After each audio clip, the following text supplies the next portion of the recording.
Hindu country, सिर्फ हिंदू। हाँ, क्योंकि मुस्लिम लीग ने डायरेक्ट एक्शन डे इसलिए अनाउंस किया था, उनको ये लगा कि अगर हिंदुओं को मार डालोगे, बहुत सारे हिंदुओं को एक साथ मारोगे, तो डर के मारे कलकत्ता दे देंगे पाकिस्तान को। लड़ाई कलकत्ता को लेके थी।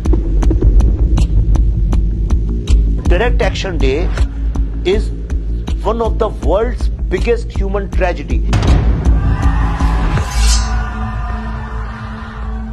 इतने कम टाइम में इतने लोगों को काटा नहीं गया। एक ही कम्युनिटी के 40,000 लोग विद इन 2 नाइट्स। सिर्फ लाशें बिछी हुई हैं कलकत्ता में, ऊपर वल्चर्स बैठे हुए हैं। इन्होंने क्या किया, मुस्लिम लीग ने ये कॉन्ट्रैक्ट दे दिया अंडरवर्ल्ड और माफिया को। उनको 2 कॉन्ट्रैक्ट दिया। एक बोला कि डेमोग्राफी चेंज करो, कन्वर्ट कर करके मुस्लिम बनाओ। अगर टिल्ट हो गया, अगर पॉपुलेशन 30-40% हमारी आ गई, तो हम अंग्रेजों से मांग ही सकते हैं। अंडरवर्ल्ड ने काटा, माफिया के लोगों ने 40,000 हिंदुओं को काटा ओवरनाइट।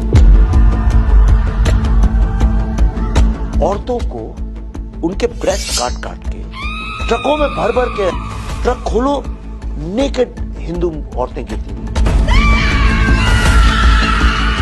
और उनका यह था कि इनका सिंदूर इंदूर सब मिटा दो पहले। तो बता रहा है कि वो बंदा जिसने खोला, वो चल के गया, उसको एक औरत के यहाँ पे बिंदी दिखी और उसने जूते से उसको मिटा दिया। और इनको उठा के जहाँ पे चिकन और मटन बकरे लाते हैं ना, उनको निकाल के औरतों को लटकाया, हुक्स नेकेड हिंदू औरतों को जलील कर। सिंबॉलिज्म। कठियों की तरह लोगों की लाशें जलाई गई, क्योंकि लकड़ी नहीं थी, लोग नहीं थे जलाने वाले। एक जगह आग लगा दी, ठेले में ला के फेंक दिया। पूरा रिकॉर्डेड है। ब्रिटिश कमीशन ने, ब्रिटिश आर्मी की रिपोर्ट्स हैं। एक कसाई था जिसका नाम था गोपाल पाठा।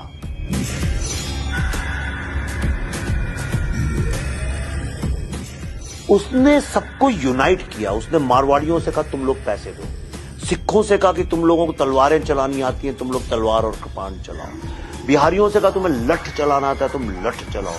फिर इन्होंने बोला हमें बम बनाना आता है, हम अपने बम, देसी बम को इस्तेमाल करते हैं।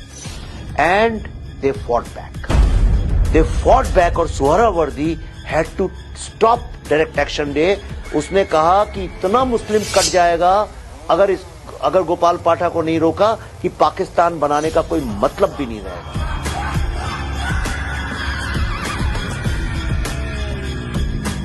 गांधी जी ने जब बोला आर्म सरेंडर करो, उसने गांधी जी के मुंह पे जाके बोल दिया कि अगर मेरा एक नाखून या मैंने एक छोटी कील का भी इस्तेमाल अगर हिंदू बहनों को की सुरक्षा के लिए यूज किया होगा, मैं वो भी तुम्हें सरेंडर नहीं करूंगा। सवाल ये नहीं होता है कितने लोग मरे, सवाल ये होता है किस तरह से मरे। 1000 साल भारत हिंदुओं का परसिक्यूशन हुआ है। पूरे वर्ल्ड की ह्यूमैनिटी की हिस्ट्री में सिर्फ एक ही सोसाइटी है जिसको 1000 साल तक गुलाम बना के रखा गया। पहले 700-800 साल इस्लामिक लोगों ने, फिर करते करते 200 साल आपके यहां उन लोगों ने राज किया जो क्रिश्चियंस थे। सब कहते हैं गंगा जमुना तहजीब। इतना फ्रॉड शब्द है गंगा जमुना तहजीब, ऐसी नाम की कोई चीज। पूरे विश्व में एक ही एक धर्म बोलिए या बिलीफ सिस्टम बोलिए जो कहता है कि जानो, सीक, फाइंड योरसेल्फ, अपने इनर बीइंग को जानो। हम लोग सीकर्स हैं।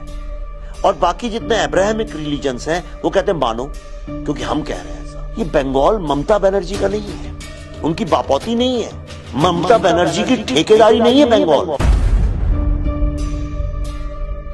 क्या कारण है कि बंगाल के जितने पढ़े लिखे लोग हैं अब सबसे पहले अपनी बेटी को बंगाल से बाहर भेजते हैं पढ़ने के लिए? यही सर्वे कर लीजिए कि भाई अगर तुम्हारे पास पैसा और तुम्हें अपना सेकंड होम बनाना हो तो वो कौन सी जगह है जहां तुम बनाना पसंद करो। आप देखिए, लोग इंडिया की हर स्टेट का नाम लेंगे, सिर्फ 2 स्टेट्स का नाम नहीं लेंगे, कश्मीर का और बंगाल का। कश्मीर का और बंगाल, कश्मीर का और बंगाल। मैं वो काम कर रहा हूं जो बाकियों को करना चाहिए और बाकी कर नहीं रहे। तो आजकल 2 PR और सोशल मीडिया एक साथ चलते हैं, एक सेल्फ प्रमोशन के लिए, एक किसी और के डिस्ट्रक्शन के लिए। आप इस फिल्म इंडस्ट्री का पार्ट बस तभी हैं जब आप स्टार बेस्ड फिल्म बनाते हैं। जिस दिन आपने स्टार बेस्ड फिल्म नहीं बनाई, आपका बॉलीवुड से कोई लेना देना नहीं। आपकी अपनी जिंदगी, अपनी लड़ाई लड़ो, कितने लोग बनाते हैं। बस मैं आपको ये प्रॉमिस कर सकता हूं कि if Kashmir files disturb you, this film will destroy you.